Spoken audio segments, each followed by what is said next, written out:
Hi, welcome to the school where All right, sorry, we're live again. Who are you? I'm Chris Doe, and I talk about the business of design. Who are you? And I'm Jose Caballer, and I talk about the design of business.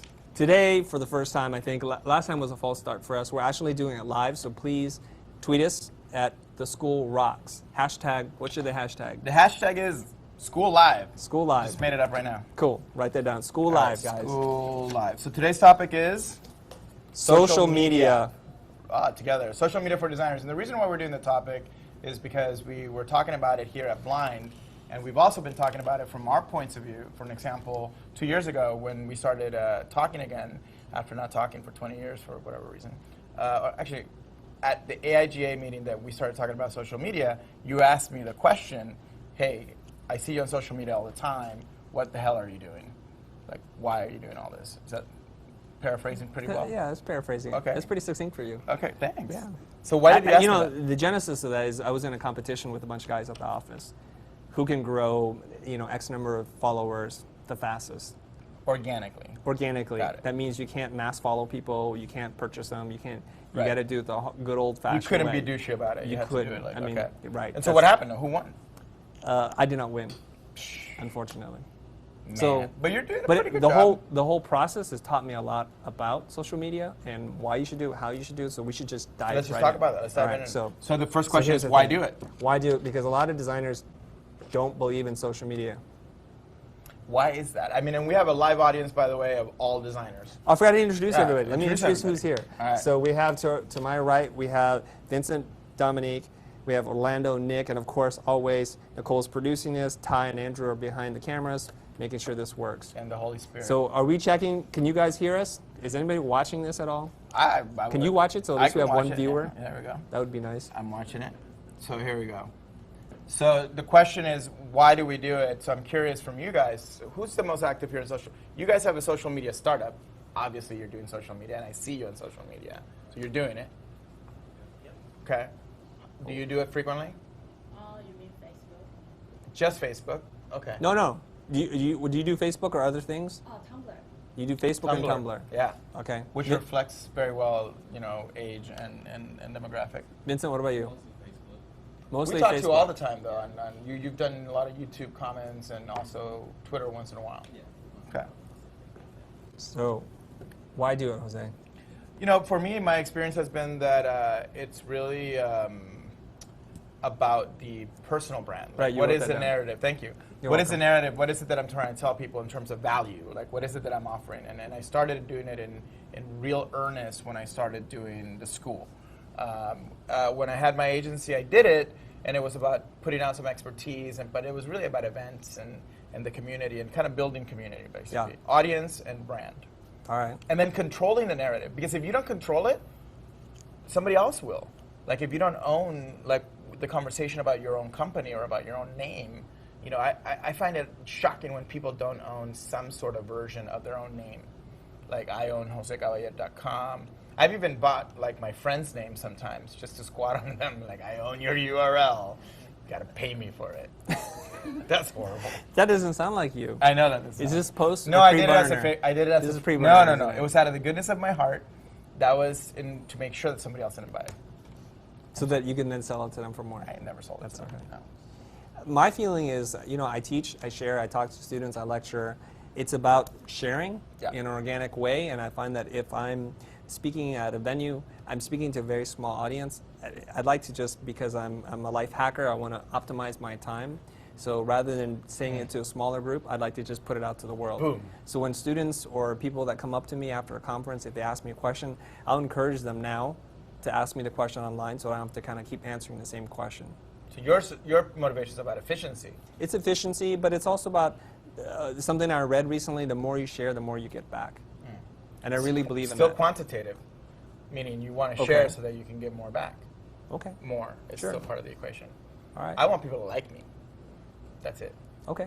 That's my motivation. That's still quantifiable too. Right. But it's more qualitative.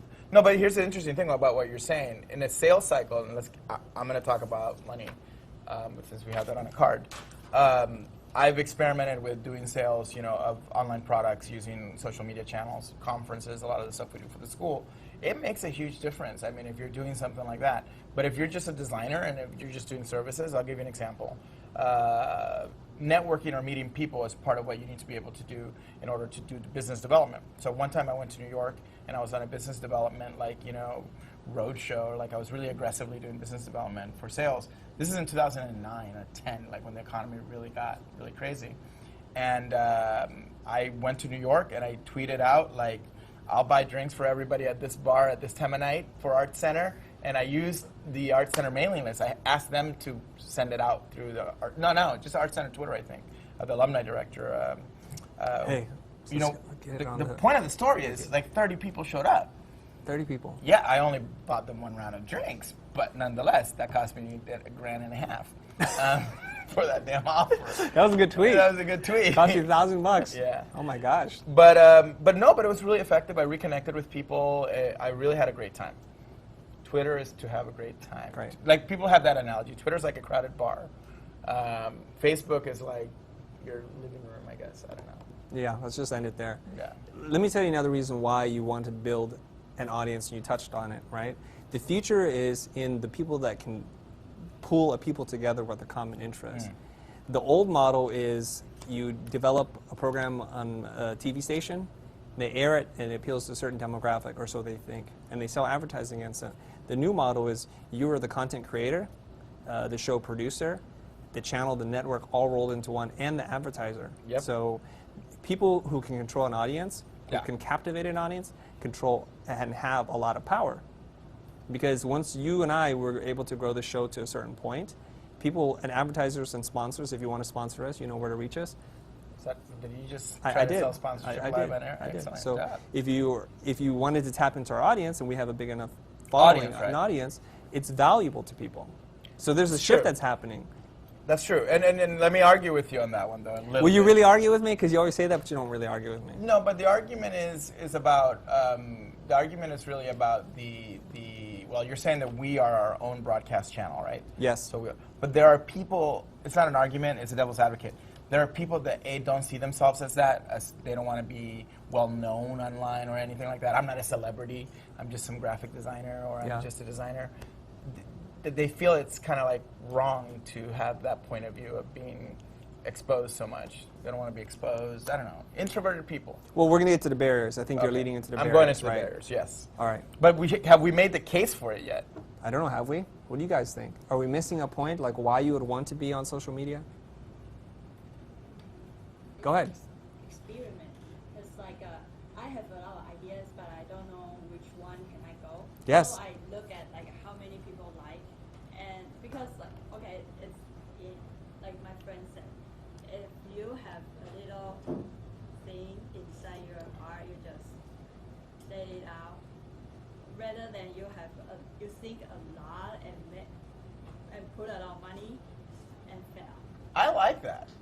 If you have a little thing in your heart and you put it out, just a little thing, people will give you input, and you can do put out a bunch of little ideas, and find out which ones work. it's free. Versus it's free, right? Versus waiting for a long time. She's doing focus group testing. She's doing focus group testing. That's great. Testing ideas. That's a great idea. That's a great reason to do it. So if you're in a product development cycle, if Yeah. you're looking at some kind of new concept, that big or little, you can do focus group testing. And in a way, Kickstarter's like that. Yeah. You have an Yeah. idea, you're not sure about its market viability, put it out there, see what Pre-sale. people say.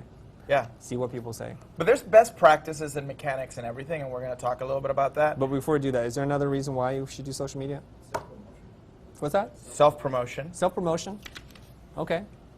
There's nothing wrong with that. Nothing wrong with that. Yeah. I mean, check out my work. Oh, yes. On Tumblr, I constantly put out the work we're working on. Like the stuff that we can show, not like the stuff we can't show with this under NDA. Or old stuff. Like you start actually showcasing old work. So you can see a narrative of your work. And also with some skills that you don't necessarily have. Like I've seen your sketches and your drawings are kind of interesting, but you don't make a living of that. But then again, you kind of share those separate skills that you don't make money out of. It's just kind of like a passion. So passion, sharing your passion on yeah. The network actually matters a lot, though. Like Dribble is a very different audience than Tumblr. You're right. Instagram is more. We should talk about that in best practices. Let's talk Understanding about the that. different channels. So you're on Dribble. Go ahead. No, so designers that should be on Dribble. And what's Dribble? Dribble's kind of like Behance, but more Yeah, it's a hipster Behance, basically. Yeah. Behance is more established, and now it's owned by Adobe. So in both cases, in case you guys don't know, they're simply places where you upload your work, and they're socially networked portfolios. It's not like, here's my website, please come to it. It's, here's a ton of work. I can search for work. Your work comes up. Ooh, I like that. Boom. And I've hired from Behance a lot, and from Dribbble, actually. All right. There's a structure to this show. I'm just trying to keep us on the Keep structure. us on structure. Because we're What's all over next? the map now. All right. But before we move on, are there any kind of things that we need to respond to? Because we're trying to embrace the live aspect of this, Let's keep on moving. right? So let's see if anybody's saying anything. Who knows if I wouldn't anybody's worry even about it. watching. I wouldn't worry about it. All It's right. fine. So if you guys have a question, now's the time to hit us up so we can respond to it before the show's over. And I can see that exactly nobody's watching. No, because I'm on the No, wrong okay, channel. sorry. That's the right channel. Here you go. Now you can see that nobody's Nah. watching. Thanks for that Dude, confirmation. don't worry. Oh, here's a good point I'm about not social worried. media. Nobody's watching you.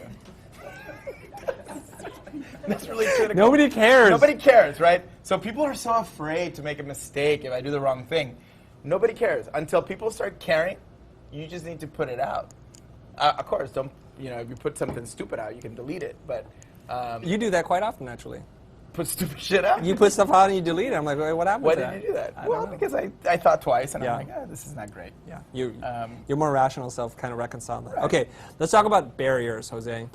Barriers, like what's getting in the way? So we talked about, we're all over the map from, Before we go into barriers, what's the landscape of social media? Twitter, best practices. Facebook, Twitter, Facebook, LinkedIn. Yeah, What else? Pinterest, Pinterest, Instagram, Instagram, Tumblr, did we already Tumblr. say? Is that about right? YouTube, YouTube. for sure. Just so that people know what the hell Vine. we're talking about. Vine. Great. All right, now let's move on. If you don't know that, there's another video you need Don't to be watch. rude. Don't be rude. There's people who might not I'm being know honest. the entire thing. You're being honest, but being there's honest. people who watch us who Well, might they're be already a on little YouTube. older or might be. They're already on YouTube. Okay. All right. Let's move on. All right, barriers. That's the next one. Let's talk about barriers. Now, if you see What the designers value, say is not- yeah, if you see value in being in social media, but there's a couple of things that are holding you back. Let's talk about what some of those things might be. Okay. What are some of the things that you guys see your community hold back? Separating your personal brand from your business entity, I would say. Boom, that's a good one. Business is. versus personal. Well, you were supposed to talk about defining your personal brand. Well, let's talk about it now. Should you Go ahead. separate them or should you do one channel? I don't know.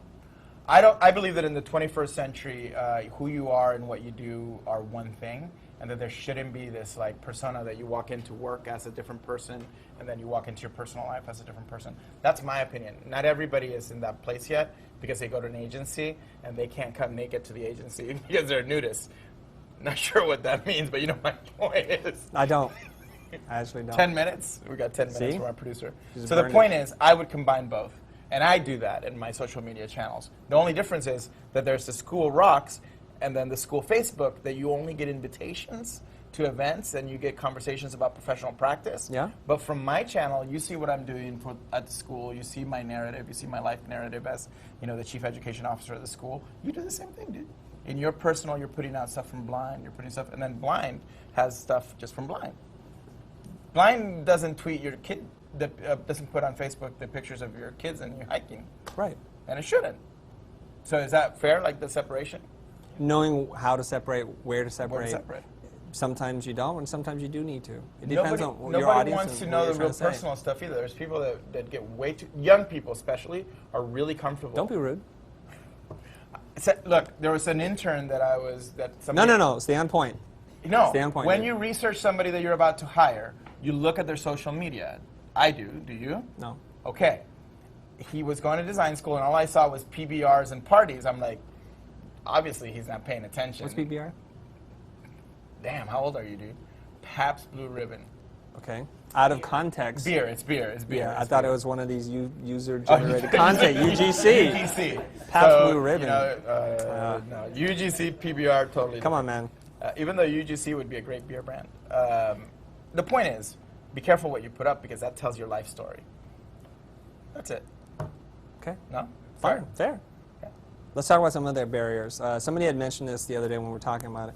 Copyright issues. Okay, so when you sign up on these social media platforms, there's, I think YouTube used to own your own content, or do they Yep. own it too? Actually, Instagram says we own your image. Instagram and Facebook. Yeah. Same company, basically. So Right. we own that. For a number of different reasons, they want to own it. So there's this idea that what you hold on is more valuable than you letting it out into the world and building an audience. Yep. And you kind of have to look at the value exchange that exists with that, right? So here's how I look at it. Some of the world's best photographers, writers, comedians, and content creators and artists are using that. So are you saying what you create is more valuable than that? I don't know. I don't think so. So if those guys are out there, they see the obvious value exchange by growing their audience and building a market for whatever it is that they're trying to develop. I mean, I think that's ignorance, and for the 4 people watching call me ignorant? right now, no, not you. Here's a question from David Wang. All right, David, thank you. Right, David. Woo! Our first viewer, The live. official, David Wang. At a 4, he's getting. Huh? Get a hold of yourself. That's an Get a old hold one? of yourself. No, it's live, right? It's live. Let me It's live celebrate right now. that. Read the question, Chris. Read the question. There you go. Okay, the question I ask people is, can you afford not to master social media if you need to work for another 5+ years? I will be talking about this tonight. Oh, he's plugging it. He's plugging his stuff. Social media is the new money. Good job. It's an equity that one must build up if they don't want to be lost in the masses. Good Thanks, point. dude. Good Thanks point. for the plug. His point is he's doing the fear sale. Can you afford not to be on it? Good point. Good sales point. Why are you pointing at me? No, I'm I not was just pointing at reading you. it. No, I'm pointing at our audience. Well, All right. I'm saying good thing. No, here's why. Is it because he's Asian and you're pointing at me? No, here's why. But I'm going to point out the point that Point out the point. you have younger people graduating, and then you have older people who are in the industry. So they're afraid of copyright. Or listen, your work doesn't mean is worthless at this point. Listen to me. The work is worthless unless somebody's seeing it and you're aggregating an audience around it. Like, we give this show away for free. This is content. Why? It's copyrighted content. Why do we give it away for free? I don't know. Right. The point is that you have to give a lot of value out to people for that to happen. I know you hate me plugging people. Don't do it. Martha Rich, who is in my generation of graduates. I see her on social media all the time and on Instagram showing her illustrations and the work she does. Instagram now owns her illustrations. Who cares, you know? But she's doing really well. Here's the other thing I want to mention. People to you know guys. who she is. Instagram and Facebook own all your images, right? What have they ever done with it? Flickr actually has a licensing agreement with Getty. They can Wait, actually wait. sell your shit. I asked the question. I know it sounds rhetorical and you just walked right over it. But what have they ever done with your Facebook and Instagram images? Nothing. Because you know why? Because when they do and they exploit it for commercial purposes that are against their users, there'll be a mass boycott and exodus. That's the thing. We're fearing something that hasn't happened yet. Their business model is Think data. about it. Their business model is data. Who? Twitter, for example, Oh, okay. one of the products that they sell is called Pipeline or something like that, and they sell it to corporations. You pay 50 grand, 20 grand a month, and now you have access to all the data around your products, etc. People want to know what people are posting, sentiment analysis, what is the most popular image type that's being posted. So you might not be seeing how they're monetizing it, but they are. The question is, because of that, are you then not wanting to do it, and are you in or are you out of the whole social media thing? You're saying it's trivial. Sure. I don't know what you said, but sure. Did you understand what I said? Nicole, you have something? Or are you saying 5 minutes? She's saying See, you're 5 killing us, dude. Privacy. Okay, Privacy is a barrier. You talked about this already out of sequence. Let's go over it really fast. Okay. 10 seconds. What do you mean by privacy, though? My life is private. I don't want to share this kind of stuff. Okay. 10 seconds. I mean, I think We Live in Public is really a real seminal point in history. It's a documentary you can watch on Netflix. Plug. Okay, time's up. Privacy. Don't share what you don't want to share with the rest of the world. Don't post your personal pictures of you running around in your underwear. It's not to the betterment of your professional practice in your life. Don't do it. So don't drink and tweet. That's enough. All right. All right. Best practices. Let's move on. By the way, that's why at Burning Man there's no internet access. Okay. Best practices. Could be you're in the middle of the desert, too. That's my point.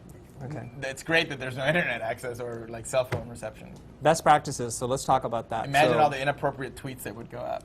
the channels. We were talking Let's about talk it a about little best bit. practices. So, you know, I look at Facebook very differently than Twitter and Instagram, and they're for different audiences. And LinkedIn is very different too. So my approach is not to take a one-size-fits-all. Don't just take one piece of content and message Appropriate and just content for push it appropriate out channel. all the way. Yeah, I like think do it burns. sometimes. All the time. It burns people out on what you're doing. They become numb to what it is you're saying. for LinkedIn, because it's easiest for me to talk about, that seems to be working for you and I, because we're talking to and appealing to professional people, giving career advice, those kinds of things. LinkedIn is a great platform for us. We're not going to post pictures of what we ate on LinkedIn. Right. If you do, you're going to get burned. If you get overly self-promotion on LinkedIn, you're going to get burned. So don't do that. Provide lots of value, help people. Right. What else? So one of the things that I think that relative to best practices, she said it, experiment. Experiment, read. There's a great book called New Rules of... it's called New Rules of PR. Yeah, New Rules of PR, something like that. And it really talks about how to put all the type of contents out there and what channels to put it out there, so that when people search for you, they find you. If you search for my name, you see everything. I own my name, right? It's really important. You own your name now, and you have a really common Asian name. So there's a lot of Chris Does out there, or Does, maybe not. Who knows? But if you don't own your name, that's not great. So best practices are put a lot of stuff out there. No. What other best practices? All you do is just read one of the cards. We already worked it out, dude. Just read one of the cards. No, don't do it too much. The right times to do it at. Oh, slow down. Don't do it too much. You're going to just kill people if you're just slamming them with stuff. Like, here's an example. On Instagram, like, if you're seeing a sunset, I just want to see one picture. Like, great sunset. Not like sunset from one user. I'm like, dude, you're like hogging my feed. Just capture the moment and move on. Nicole? Another thing in posting that I try to do is mix it up. So a little bit of personal, a little bit of work, maybe an article, just so it's not the same. Nicole is saying mix it up. A little bit of personal, a little bit of work, just monotony, repetition, it kills you. One thing that I like to do is share the process. Give people a glimpse into the world that you work in, right? People like that. People enjoy that. So when you talked about this, Orlando, you were talking about sketches and things like that, right? I think you said it, right? Yeah. People are into that because you normally don't ever see that. They want to be kind of invested in your project and how you come up with ideas, especially if you do something that's really interesting. So share your process. Next, you. See how I did that? It was like really on the point. Very concise. Boom. Stick to the card. I'm going to add from sharing your process, share at the right times. For an example. When's the right time? I mean, for me, in the morning before people go to work, it's a good time to have something inspirational. Like 8 a.m.? Between 7 and 8? Before 9. Right. The afternoon lull, like 3 p.m. to 4 when people are leaving work. Look, rule of thumb. Prime time, 7 to 9. Think about how you consume social media content. Yeah. And think about when you use it, that's when everybody else is using it too. So that's Sunday mornings and Sunday afternoons are really popular for like articles and things. Like you're reading the newspaper and having coffee. You see a tweet about design best practices. That's great. Yeah. All right. So here's another one: is focus on your strengths. Are you a photographer? Are you a visual storyteller? Are you a comedian? Do you have like witty, kind of sarcastic, sardonic remarks? Use whatever platform that's tailor-made for you.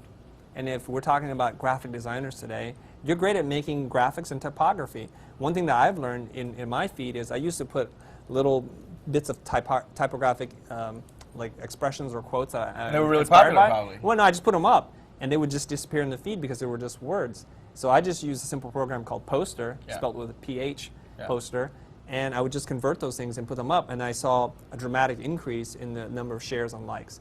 Because we're kind of living in a visual space, culture, right? So graphic designers are especially suited for this. So use the skills that you have, play to your strengths. Whatever it is that you're into, focus on that. Well, one thing I'll say too is two things. One, it's a conversation. It's a two-way dialogue. You know, talk to people. Don't just broadcast out. The other thing, and look at how concise that was, is the idea. If you're a designer, if you're an illustrator, if you're a visual person, a photographer, make it beautiful. Don't. I hate it when people don't take the time to make whatever they're putting out a little bit better than not.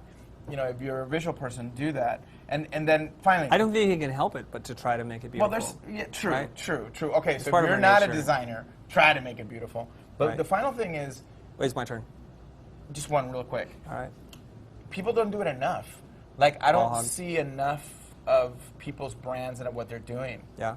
That's it. Oh, okay. I was going to say be consistent. Yeah, be consistent. I think that's what you're saying too, right? Yeah. Rhythmically, like it's kind of like it's a marathon. It's not a like blah, blah, blah, blah. It's called a sprint. It's not a rant. Yeah, it's not a sprint. It's your marathon. Yeah. So what you want to do is play to your strengths, experiment, find out what works. Dominique did it. She's like putting different ideas out there, and then you'll see like, oh, my audience is responding to something, and try something similar. See if you're getting the same kind of response. That starts to let your audience define your own brand voice, and that's who you're attracting. I'm going right? to challenge everyone to put up their work that they like that they can show. Like if you're doing personal sketches, you know, like I sometimes put sketches that I'm doing, watercolor sketches. Whatever it is that you're doing creatively, there's someone that I know that used to work at my agency. She was an intern who puts out a daily sketch. It's amazing. I'm following her career. And then suddenly she got to go sketch at one of the startups up in Silicon Valley because they're following what she's doing every day. Great. So you gain a following. All right. So let's do this, and it's kind of What's our social media? Hold How on. can people reach us? Okay. I'm jumping This, the gun. this may be a little self-promotional, but if you guys watch a show and you're thinking about getting onto social media, why don't you post something on Instagram or post something on Twitter or whatever else, Okay. and hashtag Skool Live. Skool Live. Just let us know so we can respond and talk to you as well. Chris really wants you guys to talk to us. Like, he gets hurt if you actually don't. I'm wounded. He's wounded. I'm totally wounded. He has a big ego and it's competitive. So please do that. I stay so up that late Chris at night doesn't- crying in bed when nobody watches our nobody show. watches it. Thank you, David. I won't cry tonight. David is a big fan. So David, thank Well, you for he- watching. I don't know. He didn't say he David was a Wang. big fan. He Yeah, just- we met him. He was here in the office the other Oh, that was day. David? Yeah, Oh, look at his picture. There's a thumbnail. That's a different. Okay. Dude, that's totally the same. Oh, that's another thing. That's another best practice on Twitter. Post like a good picture of yourself. People want to know who you are. You're not some freaking robot. That's it. Post I a like good your picture that you have right now. Thanks, Your man. son drew it. That's really cool. Thanks. Yeah, your son's better than you probably. In the illustration He's getting category. there. All right. Yeah. Good. All right. All right. So, Thanks for watching, guys. yay! Hand of applause. That was very tough. Oh, come on. One yay. We need your brother-in-law in here. Yeah, that's pandering guy at was- that point. That's all too right. much. All right. We'll see you guys next week. At Jose Caballer on Twitter. It'll come up here maybe. What's your Twitter? At I_M Doughboy. Don't put underscores in your damn Twitter things. Yeah. I_M I know. Doughboy. The All right. other the apostrophe was not available. I mean, that's. We'll see you guys next week. Thank you, David, for watching. Thank you for There's our one five audience. people-